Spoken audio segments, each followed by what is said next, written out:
नमो बुद्धाय बंदे जी। मेरा प्रश्न आपसे ये था कि जैसे कि जैसे कि हम धर्म को सुन के या हम्म। विपස්සना करके बातों को मतलब धर्म के जैसे किसी भी टॉपिक को सुन लेते हैं या आपकी देशना सुन लेते हैं या पढ़ते हैं।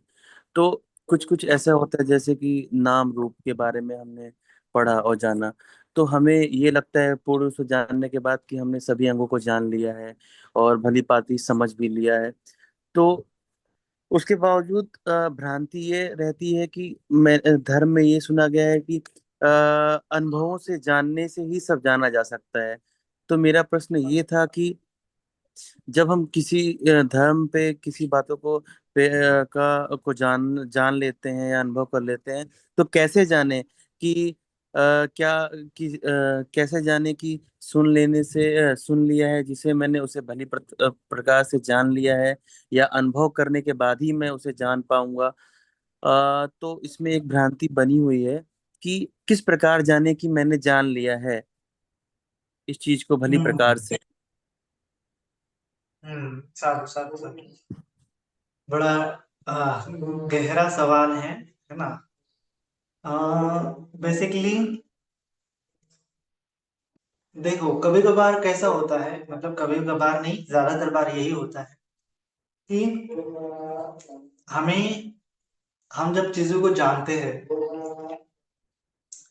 तो उसकी लेयर होती है ना, वो बोला जाता है ना, प्रज्ञा तीन प्रकार की होती है। एक होती है श्रुतमय प्रज्ञा, एक होती है चिंतनमय प्रज्ञा, और एक होती है भावनामय प्रज्ञा।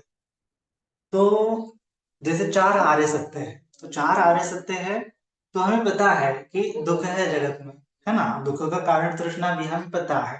तृष्णा मतलब लोभ है, द्वेष है, मोह है, हमें पता है। और उसका निवारण भी है, दुख निरोध आर्य सत्य भी है कि तृष्णा को हटा दिए जाएंगे तो दुख खत्म हो जाएंगे, है ना। और फिर उसके निवारण का मार्ग है आर्य अष्टांगिक मार्ग। तो ये आर्य अष्टांगिक मार्ग सम्यक दृष्टि, सम्यक संकल्प है, सम्यक वाचा, सम्यक कर्मांत, सम्यक आजीविका, सम्यक व्यायाम, सम्यक स्मृति, सम्यक समाधि। तो ये हमें पता है, लेकिन अनुभव मतलब क्या है कि आपको जानना पड़ेगा कि किस प्रकार से ये काम करते हैं, प्रोसेसिंग, है ना। आपने जान तो लिया, लेकिन अनुभव मतलब कि प्रोसेसिंग की, जब मेडिटेशन करते हैं तो जो बार बार चित्त प्रतिक्रिया दे रहा है, ये प्रतिक्रिया मतलब तृष्णा है। और ये मुझे और ज्यादा दुख को बढ़ा रही है। और जैसे ही मैं यह प्रतिक्रिया नहीं देता हूँ, प्रतिक्रिया वहां से हटा देता हूँ, चित्त को विराग युक्त करता हूँ, उपेक्षा युक्त करता हूँ, तो वहां पे दुख जो है खत्म हो जाता है। तो दुख निरोध हो रहा है। जब तक प्रतिक्रिया रहेगी दुख बढ़ता बढ़ता दिखेगा, जब प्रतिक्रिया रुक गई तो दुख धीरे धीरे कम, दुख निरोध होता चालू होता, ऐसा फील होगा। तो शुरुआत में आपको ये एक आध दुख समझेगा, है ना। लेकिन निरंतर प्रैक्टिस के बाद आपको वो अनुभव जो है बार बार लेने के बाद, भावित तो भौलिक तो करने के बाद, आपको फिर समझ में आएगा कि जो तृष्णा में समझ रहा हूँ, तृष्णा केवल मतलब प्रतिक्रिया नहीं जगाना तृष्णा नहीं है ना। तृष्णा का जो दायरा है फिर आपको समझ में आना चला जाएगा। ये यायन करना पूर्ण होगा तत्र तत्राभिनंदिनी, कि जगह जगह पे आपको समझ में आएगा कि तृष्णा है। जगह जगह पे आपको फील होगा कि अरे ये दुख है ना। जगह जगह पे आपको स्पर्श होगा, अनुभव होगा, अनुभूति होगी कि ये भी दुख है। जैसे भगवान जी ने बताया कि ध्यान में अगर जाओगे तो आपको आपको ये भी लगेगा कि ये जो पहला ध्यान है ये दुख है। दूसरा ध्यान ध्यान जब आपको फील होगा तब आपको पता चलेगा अरे ये अच्छा है। लेकिन तीसरा ध्यान मिलने के बाद आपको पता चलेगा अरे ये द्वितीय ध्यान पे तो मतलब भारी है, तृतीय ध्यान हल्का है। तो इस प्रकार से आपको जो सुख है वो भी दुख दिखाई देगा जब आपको गहरा गहरा सुख जो है मिलता चला जाए। तो इस प्रकार से आपको हमेशा ये एक एक बूस्ट के ऊपर दूसरा बूस्ट, एक एक सरप्राइज के ऊपर दूसरा सरप्राइज, दूसरा सरप्राइज के ऊपर तीसरा सरप्राइज, ऐसा मिलता चला जाएगा। जैसे चॉकलेट होता है ना, तो चॉकलेट बहुत बार क्या होता है कि ऊपर एकदम कठिन कठिन चॉकलेट होता है, लेकिन हम उसको खाते हैं तो अंदर में उसके और ज्यादा वो लिक्विड वाला चॉकलेट होता है। तो ऐसे फूटता है जैसे मानो कि, और आपको लगता है अरे कितना अंदर का चॉकलेट कितना अच्छा है। ऊपर का चॉकलेट भी अच्छा अच्छा था, लेकिन और अंदर जाने के बाद और अंदर गहरा चॉकलेट है। तो चॉकलेट अच्छा है ये तो आपको ऊपर से भी पता चल रहा है, लेकिन और ज्यादा अंदर मीठा है, और ज्यादा गहरा है। तो ये स्पर्श करने के बाद उसको आपको और डीप में वो पता चलता जाएगा। तो धर्म कैसा है कि आपको हमेशा डीपर डीपर लेवल पे एक ही चीज डीप डीप लेवल पे समझ में आना चालू हो जाएगी। फोर नोबल ट्रुथ भी है, तो उसकी गहराई आपको हमेशा दिखती ही चली जाएगी, दिखती ही चली जाएगी, दिखती ही चली जाएंगी, है ना। तो ऐसा है धर्म। जैसे मैं भी जब था शुरुआत में, जब स्टडी कर रहा था धर्म को, तो मुझे एक प्रश्न पड़ा था कि सब बोलते थे कि आर्य अष्टांगिक मार्ग दुख मुक्ति का मार्ग है, दुख मुक्ति का मार्ग है। लेकिन मुझे वो नहीं पता था कि मतलब कैसे दुख मुक्ति का मार्ग है। तो मुझे ये बहुत दिनों तक ये प्रश्न पड़ा कि कैसे ये आर्य अष्टांगिक मार्ग दुख मुक्ति का मार्ग है। तो उसके ऊपर मैंने नाना प्रकार से चिंतन मनन किया, बुक्स पढ़ी, और तब जाके मुझे वो साइकोलॉजिकली समझ में आया, इंटेलेक्चुअली समझ में आया कि अरे हाँ, ऐसे ऐसे मैं प्रूव कर सकता हूँ कि ये दुख मुक्ति का मार्ग है। तो मुझे बड़ा आनंद लगा था उस समय में। लेकिन मुझे ये भी पता था, मतलब ये इतना जरूर पता था कि ये साइकोलॉजिकल लेवल पे है ना। इसकी जो आयाम है वो हर लेवल पे है। तो जैसे जैसे स्टडी करता रहा, फिर मेडिटेशन करता रहा, प्रैक्टिस करता रहा, तो वो समझ में आने लगा अरे ऐसा आर्य अष्टांगिक मार्ग है। फिर और ज्यादा गहन जाता हो तो तब वहां पे और ज्यादा अलग लेवल पे समझ में आने लगता है। तो एक ही चीज आपको अलग अलग एंगल से समझ में आती है, तो यही प्रज्ञा है ना। इसको ही सम्यक दृष्टि बोलते हैं। सम्यक दृष्टि का अर्थ क्या है कि आपको रिजिड दृष्टिकोण नहीं रखना है कि हाँ मुझे कंप्लीटली पता है। ऐसा जिसको लग रहा है वो फंसने के चांसेस बहुत ज्यादा होता है। बहुत सारे लोगों को लगता है कि मुझे तो सब पता है धर्म के बारे में, लेकिन जब उनका आचरण देखते हैं तो क्या होता है कि उनको थोड़ा सा ये भी नहीं पता है कि दान जो है अहंकार युक्त चेतना से नहीं दिया जाता है। दान में जो है स्वार्थी नहीं हुआ जाता है। तो छोटी छोटी बातें भी उसको क्लियर नहीं रहती है।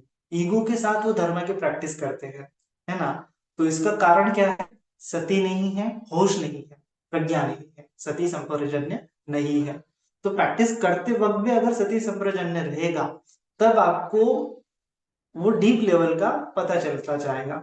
तो अगर आपको ये पता चल रहा है कि ये और भी डीप है, और भी डीप है, और भी डीप है, और आपका ऐसा एक अनुभव है कि ये और डीप में रहेगा ही रहेगा, है ना, तब जाके समझना है कि आपको वो अनुभूति के आधार पे समझ में आ रहा है। अगर आपको ऐसा लग रहा है कि मुझे सब कुछ पता है, तो इसका मतलब वो विचिकित्सा है। वो आपको केवल लग रहा है लेकिन अनुभूति नहीं है। जब अनुभूति आएगी तब ऐसा लगेगा कि नहीं ये तो है ही है, जिधर देखूंगा उधर है। जितने डीप लेवल पे जाएंगे वो अलग अलग एस्पेक्ट से समझ में आएंगे, है ना। अलग अलग पर्याय से रहेगा ही रहेगा उसका एक्सप्लेनेशन, क्योंकि ये यूनिवर्सल ट्रुथ है भगवान जी का धर्म। तो अनुभूति के आधार पर जब धर्म आने लगता है, तब हमारा जो ईगो है, ये इंटेलेक्चुअल है, वो शांत होने लगता है। हमें ऐसा जब लगने लगे कि मुझे संपूर्ण पता है ना, मुझे ये फल प्राप्त हुआ है क्या, ऐसा है क्या, तो ये विचिकित्सा का क्षेत्र है, ये इंटेलेक्चुअल का क्षेत्र है, ये ईगो का क्षेत्र है। रियलिटी वैसा नहीं। रियलिटी जब आपको पता चले, अनुभव होगा धर्म शरीर के आधार पर, चित्त के आधार पर प्रज्ञा होगी, अनुभूति का ज्ञान होगा। तो अनुभूति का ज्ञान से आप ओपन माइंडेड होंगे, क्लोज माइंडेड नहीं होंगे। आप खुला रहोगे कि सामने वाला इंसान भी, ये जैसे मैं वेदना के बारे में बताता हूँ, चित्त के बारे में बताता हूँ, संस्कारों के बारे में बताता हूँ, मैं जैसा बताता हूँ वही अल्टीमेट नहीं है। मतलब ऐसा ही है, ऐसा नहीं है। कोई अगर अलग ढंग से भी उसको बता सकता है ना। मैं जैसे प्रैक्टिस बता रहा हूँ ऐसे नहीं है, कोई अलग ढंग से भी उसको कर सकता है। मैं कह रहा हूँ इस यही एकमात्र मार्ग है निर्वाण को पाने का, ऐसा नहीं है कि अलग प्रकार से भी कोई एक्सप्लेन करते हुए निर्वाण को पहुंचा सकता है। तो ये पता चलता है जब अनुभूति का ज्ञान मिलना चालू हो जाता है। जब तक अनुभूति नहीं है तब तक हम अपने ही डोमेन में रहेंगे, हाँ मुझे तो सब कुछ आता है, मुझे तो सब कुछ आता है। तो समझना है कि अभी इंटेलेक्चुअल लेवल पे ही है, अनुभूति के लेवल पे नहीं गया है। तो अनुभूति के लेवल पे जब जाते हो तो आपकी जो बुद्धि है ना वो शांत होती है, वहां पे प्रज्ञा काम करती है ना। विजडम होता है, जैसे वो बोलते हैं ना, अध अध अध भर गगरी ठुमकत जाए। तो इसका मतलब क्या है कि आधा अधूरा नॉलेज है तो वो गगरी हिलती है बहुत सारी, लेकिन विजडम है तो वहां पे वो गगरी हिलती नहीं है, परिपूर्ण भरी हुई है ना। तो इंटेलेक्चुअल लेवल पे है तो आपका इंटेलेक्चुअल आपको नचाएगा, आपको स्टक करेगा, आपको बंदिष्ट करेगा, है ना। तो और लग विजडम है तो वो ऐसा ओपन माइंडेड रहेगा, आप खुला आयाम, एक पीस होगा आपके इंटेलेक्चुअल लेवल पे। तो ऐसा है। तो जब अनुभूति आएगा, आपको समझना है थोड़ा सा भी, अगर अब आपको किसी चीज के बारे में अनुभूति आता है, जैसे पुण्य आपको समझ में आता है, अरे इसको पुण्य कहते हैं, अरे इसको मैत्री कहते हैं, तो आप तो बोलते हो इसको मैत्री कहने से ज्यादा आप जब किसी को हेल्प करते हो और उसके बाद आपका चित्त मुदित होता है, तब आपको फिर क्लिक होगा, अरे इसको मैत्री कहते हैं। फिर आप जब किसी के लिए और ज्यादा काम करोगे और आप देखोगे उस समय में कि आपको थकावट नहीं है, हल्का हल्का चित्त हो रहा है, तो और फील करोगे, अरे इसको तो मैत्री का ध्यान कहते हैं। बैठे बैठे हैं और सभी सत्वों को मैत्री दे रहे हैं, चित्त एकदम फैला हुआ है, विशाल है, अरे इसको ही तो मैत्री कहते हैं। तो ये मैत्री का आयाम डीप डीप लेवल पे चला जाता है, और हर बार आपको मैत्री अलग अलग पर्याय से, अलग अलग अनुभूति से समझ में आती है। तो इसको ही बोलते हैं अनुभूति का ज्ञान। तब ऐसी मात्रा में जब आपको समझ में आता है, तो आपको समझ में आता है कि ये मैत्री का तत्व मैं जितना समझ रहा हूँ उतना नहीं है, ये तो बहुत विशाल है, बहुत डीप लेवल पे है ना। इसे तो अल्टीमेट निर्वाण को भी पाया जा सकता है। इस प्रकार से आपको फिर वो समझ में आने लगता है, तब समझना है कि ये मुझे थोड़ा अनुभूति के आधार पे पता चल रहा है। तो एक एक धर्म ऐसा ही है, चाहे वो मैत्री करुणा हो, चाहे वो आप विपස්සना के बारे में कर रहे हो, चाहे पंचस्कंद कौन सी भी भावना कर रहे हो। भावना का अर्थ ही वही है कि वो भावती को बहुलीकतो, मतलब भावी तो मतलब बढ़ाना, बहुलीकतो मतलब बहुत बहुत एंगल से उसको बढ़ाना। तो वो कब होता है कि जब उस प्रैक्टिस में हम सती संपर्क ज्ञान के माध्यम से उस प्रैक्टिस को करते हो, तब डीप डीप लेवल के आपको अनुभव आना चालू हो जाता है। तो ऐसा है, और भी कभी हम एक्सप्लेन करेंगे इसके ऊपर, सम्यक दृष्टि के ऊपर जब आएंगे तब भी एक्सप्लेन हो जाए। वंदामी भंते जी। मंगल हो सुखी हो। भंते जी, मेरा प्रश्न यह है कि जो गृहस्थ होते हैं उनकी लाइफ के जो मेजर इवेंट्स होते हैं, जैसे कि जॉब लगना, घर खरीदना या शादी और बच्चे, तो इसके बारे में अक्सर कहा जाता है कि जब सही समय आएगा तभी होगा। तो क्या इसमें सत्यता है? और क्या इसका टाइमिंग और नेचर कर्म के आधार पर पहले से फिक्स्ड होता है, या फिर जैसे जैसे हम अपनी लाइफ में कर्म बनाते जाते हैं उस पर डिपेंड करता है? हम्म। तो वही है, आज के धम्म देशना का सार यही है कि पहले से कुछ डिसाइड नहीं है ना। ये आपके ऊपर डिपेंड है। जैसे वो बोलते हैं ना कि पहले से वो स्वर्ग में ही जोड़ियां बनती है और यहाँ पे वो जोड़ियां मिलती है, तो ऐसा कुछ नहीं है ना। अगर आपको अच्छा साथीदार मिल रहा है तो इसका मतलब पास्ट लाइफ में भी आपके कहीं ना कहीं उसके रिलेशन रहे होंगे। आपको अच्छा बुरा साथीदार मिल रहा है तो इसका मतलब किसी ना किसी जन्म के जो विपाक है वो इस लाइफ में आ रहे हैं, है ना। अभी कई कई अभी अभी तो बहुत सारे लोग जो होते हैं बैचलर ही रह रहे हैं, वो शादी भी नहीं कर रहे हैं, है ना। तो ऐसा है। तो कहाँ से उनकी जोड़ियां बनी हुई है, ऐसा कुछ नहीं है। जिस प्रकार से हम जीवन गुजारेंगे उस प्रकार से हमें विपाक मिलते रहेंगे, है ना। फास्ट लाइफ में हमने अच्छे भी बहुत सारे कर्म किए हैं, बुरे भी बहुत सारे कर्म किए हैं। तो इसीलिए हम जैसा जीवन गुजारेंगे वैसा वैसा हमें वो विपाक मिलता चला जाएगा, है ना। अगर आपको कुशल कर्मा का विपाक जैसे जैसे खींचना है तो आपको पुण्य कर्म करना पड़ेगा। अगर आपको अकुशल कर्मों का विपाक खींचना है तो आप प्रतिक्रिया में जियो। तो अकुशल कर्मों का विपाक तो हाजिर है ही आपको दुख दिलाने के लिए, है ना। तो ये आज के प्रवचन का सार है कि हमें हमारी लाइफ का खुद भाग्य विधाता बनना है। और भगवान जी ने वही बोला है कि हर व्यक्ति अपने कर्म का भाग्य विधाता है, वो कर्म खुद डिसाइड कर सकता है, कर्म की स्टेयरिंग उसके हाथ में है। आपने शादी की तो इट्स ओके, शादी की तो इसका मतलब ये कभी ना कभी किसी ना किसी लाइफ में आपने शादी की होगी। शादी नहीं की तो इसका मतलब कभी ना कभी किसी ना किसी लाइफ में आपने शादी नहीं की होगी। अच्छा साथीदार मिला है, इसका मतलब कभी ना किसी ना किसी लाइफ में आपने कुशल कर्म किए होंगे, उसके विपाक आ गए।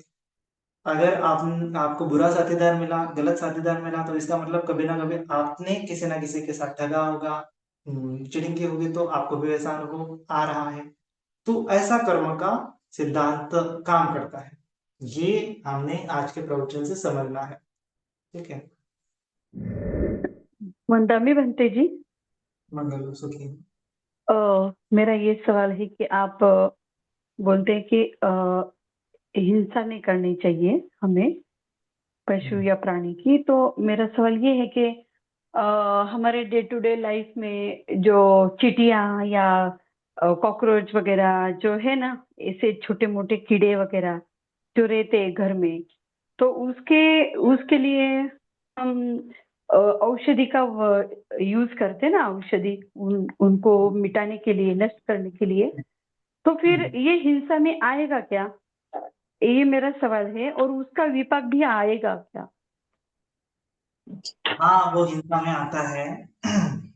अगर आप उनको जानबूझ के मारते हो तो हिंसा में आ जाता है। तो आपको मारना नहीं है, उनको भगाने की औषधियाँ भी बहुत सारी मिलती है, चूहे भगाने की भी औषधियाँ मिलती है, कॉकरोच भगाने की भी औषधियाँ मिलती है। तो कोशिश करें कि भगाने वाली औषधियाँ लेके आए, मारने वाली नहीं लेके आए, है ना। तो मर गया तो विभाग तो मिलते हैं।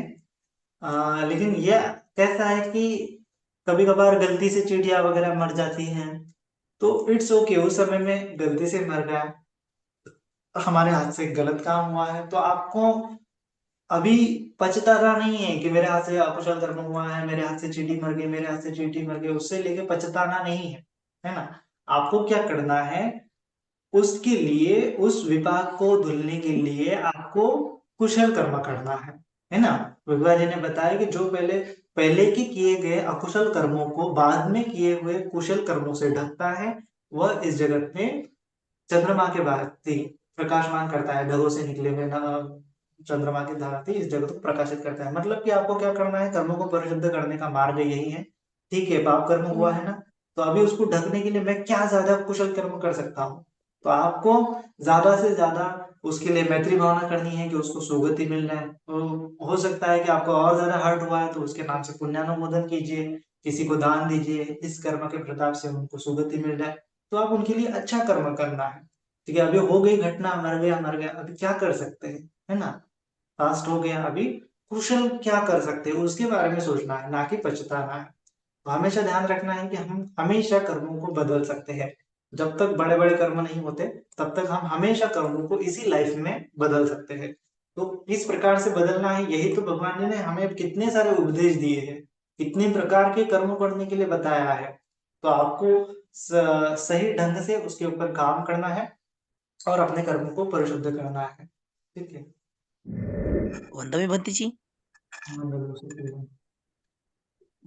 भंती जी, मेरे जीवन में, मैंने बचपन में मेरे से सिल टूटने का कर्म हो चुका है।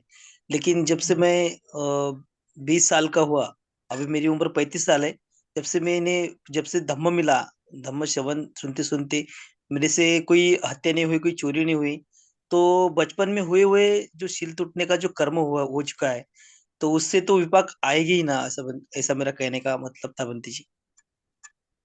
अगर आप सोचते वही रहोगे तो पश्चाताप, गिल्ट की भावना, वो ऐसा नहीं करना है हमें। वो जो है, उस कर्मों को मैं कैसे परिशुद्ध कर सकता हूँ उसके बारे में सोचना है ना।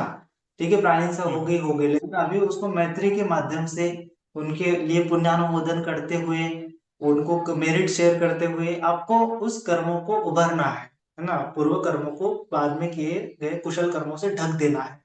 इतने बड़े पैमाने पे कुशल कर्म करना है कि वो आपको उस कर्म का विभाग जो है धुल जाता है। जैसे आपके मन में गिल्ट आएगी, किसी ने, आपने किसी को मारा वगैरह, आपके हाथ से हत्या वगैरह हो गई, तो आपको उसके लिए इतने ज्यादा मेरिट्स देने हैं। मेरिट्स हर बार आप देना है कि जब भी आप पुण्य कर्म करते हो तो उसको मेरिट्स दे देना है कि इससे उसकी सुगति हो जाए, उसका कल्याण हो जाए। तो जब तक पुण्य कर्म करते ही रहना है, कब तक करते रहना है कि जब तक आपकी वो गिल्ट नहीं निकलती जाती, तब तक आपको पुण्य कर्म करते ही रहना है, करते ही रहना है, करते ही रहना है। और फिर एक समय आएगा कि वो गिल्ट निकल जाएंगे, है ना। तो जब गिल्ट निकल जाएंगे, इसका मतलब आपका चित्त पुनीत हो गया है, आपका जो विपाक है वो पूरी तरह से धुल गया है ना। तो वो आपको सही मार्गदर्शन लेते हुए, उसके ऊपर सही काम करते हुए आप अपने कर्मों को मिटा भी सकते हो, ऐसा विश्वास आपको सबसे पहले रखना पड़ेगा। उसके पश्चात कर्म करने पड़ेंगे और वो निकल जाएगा। बंदा में आदरणीय बनते जी, बंदा में आदरणीय बनते जी। तो ये मेरा क्वेश्चन था, धम्मदेशना बहुत अच्छी थी आज की। और कर्मों पे थोड़ा ज्यादा ही इंटरेस्ट आता है, ऐसा मुझे लगता है। तो मेरा ये क्वेश्चन था, जैसे आपने बताया कि अकुशल कर्म की सिचुएशन जो होती है वो डाउन डाउन डाउन कैसे होती जाती है, ये थोड़ा समझ में नहीं आया था। हाँ, तो मतलब जितनी आप प्रतिक्रिया दोगे उतना आपका सिचुएशन खराब खराब होता चला जाता है। जैसे आप अब ये कह रहे हो कि हम्म, जैसे आपको पैसे कमाना है, नौकरी लगना है, तो आप कुछ ट्राई ही नहीं कर रहे हो। आप जस्ट घर बैठे रिएक्शन दे रहे हो कि नौकरी नहीं लग रही है, नौकरी नहीं लग रहा है, पैसे नहीं आ रहे हैं, धन नहीं आ रहा है। तो ये प्रतिक्रिया दे रहे हो, इसका मतलब क्या है कि आपको वो अकुशल कर्मा के विपाक और ज्यादा मिलेंगे, डाउन डाउन होते चले जाएंगे। और जैसे ही आप प्रयत्न करोगे कि नहीं, मुझे कुछ ना कुछ काम करना पड़ेगा, अप्रमादी पुरुषार्थ रहते हुए आपको आपके हाथ में लेना पड़ेगा कि ये सब मेरे हाथ में है, मैं जितना ज्यादा प्रयत्न करूंगा उतना मुझे मिलेगा लाभ। तो आपको प्रयत्न करने के लिए घर से बाहर निकलना है। आप प्रतिक्रिया देते रहोगे, कंपैरिजन करते रहोगे कि फलाना व्यक्ति है, उसको तो मिल गया है, मुझे नहीं मिला है, मेरे साथ ही ऐसा क्यों होता है। तो इससे आपका जो कर्मा है वो डाउन हो जाता है, इंटेंशन चेतना जो है आपकी प्रदुष्ट हो जाती है। तो इसके चलते आपको और ज्यादा दुख जो है मिलता है ना। मनसा से पदुत्थेन भासते वा करोति वा ततो दुख मनवेति चक्कं वा वहतो पदम्। तो जिस प्रकार से वो बैल चक्कों को खींचता है, बैलगाड़ी को खींचता है, तो जितना ज्यादा प्रतिक्रिया रहेगी उतना वो खींचने के लिए तकलीफ होगी, उतना दुख बढ़ेगा। और प्रतिक्रिया नहीं है, मन को अप्रमादी बनते हुए प्रयत्न कर रहे हैं, प्रयत्न कर रहे हैं, प्रयत्न करते हुए खुश होते जा रहे हैं, तो फिर सफलता मिलेगी। थोड़ी सी सफलता में खुश है, आगे की सफलता के लिए ट्राई कर रहे हैं। तो ये क्या है कि आप कर्मों को अपने हाथ में ले रहे हैं कि ठीक है, हो सकता है कि मेरे अकुशल कर्मों के कारण मुझे थोड़ा ये मेरा नुकसान हुआ है, तो अभी मुझे उसके ऊपर रोना नहीं है, क्रंदन नहीं करना है, अभी मुझे आगे बढ़ना है ना। अभी मुझे पुरुषार्थ करते हुए फिर से उस चीज के ऊपर काम करना है ना। तो ऐसे माइंड सेट के साथ अगर आप उठते हो तो ऊपर की दिशा में आप उठते चले जाओगे। अगर वो माइंडसेट वैसा ही रहेगा, मॉरल आपका डाउन रहेगा, तो आपका कर्मा भी डाउन डाउन होता चला जाएगा, अकुशल कर्मों के विपाक भी आपको मिलते रहेंगे। तो इसीलिए बोला गया चेतना हम भिक्खवे कपट वदामि, कि चेतना ही आपके कर्मों को शुद्ध करती है, अशुद्ध करती है। प्रतिक्रिया रहेगी तो अशुद्ध चेतना है, और आपने संकल्प लेते हुए कर्मों को परिशुद्ध करते, कर्म अपने हाथ में लिए भाग्य विधाता खुद बनने के लिए तैयार है। और छोटे से स्टार्ट किया तो धीरे धीरे आप बड़ा भी काम कर सकते हो। लेकिन आप जस्ट कंपैरिजन में इधर उधर तुलना करते हुए, ईर्ष्या करते हुए और ज्यादा आपके कर्मों को खराब करोगे।